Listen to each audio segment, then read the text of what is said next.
ခုနှစ်တိုင်တိုင်တေမင်းနဲ့ရေခံခဲ့ရတဲ့ငရေခံပြီးသုံးသွားပါပြီဖူကြီးကသန်းတောင်ကြီးကိုပြန်လာတဲ့အခါမှာတော့တန်ကြီးကိုမြင်လိုက်ရတာကအယောက်20ကျော်တဲကနေအသက်ရှင်ကျန်ရတဲ့လူ၄ယောက်တည်းပါ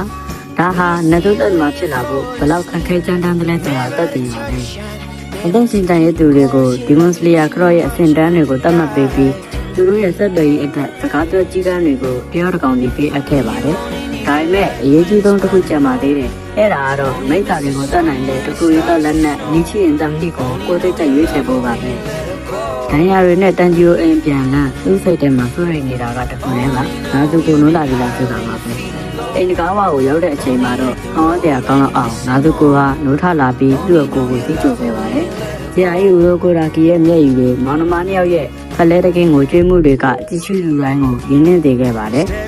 15ရက်အကြာမှာတော့ခရူးသားနဲ့မျက်နှာဖုံးဆွထားတဲ့ဓာတ်ပဲဆရာအာဂါနီဇူကရောက်လာပြီးတန်ဂျီယိုရွေးခဲ့တဲ့တမီးနဲ့လုံးလုံးထားတဲ့ဓာတ်ကိုလာပေးပါတယ်ဒီနီချီရင်ဓာတ်တွေကပန်းချင်းအစမောက်မှုတည်ပြီးအယောင်ပြောင်းလဲတတ်ပါတယ်တန်ဂျီယိုဓာတ်ကိုဆွဲလှုပ်လိုက်တဲ့အချိန်မှာတော့တလောကလုံးအံ့ဩသွားအောင်ဓာတ်ဟာကြောင်မီးကြီးရောင်အနက်ရောင်တောင်းသွားခဲ့ပါတော့တယ်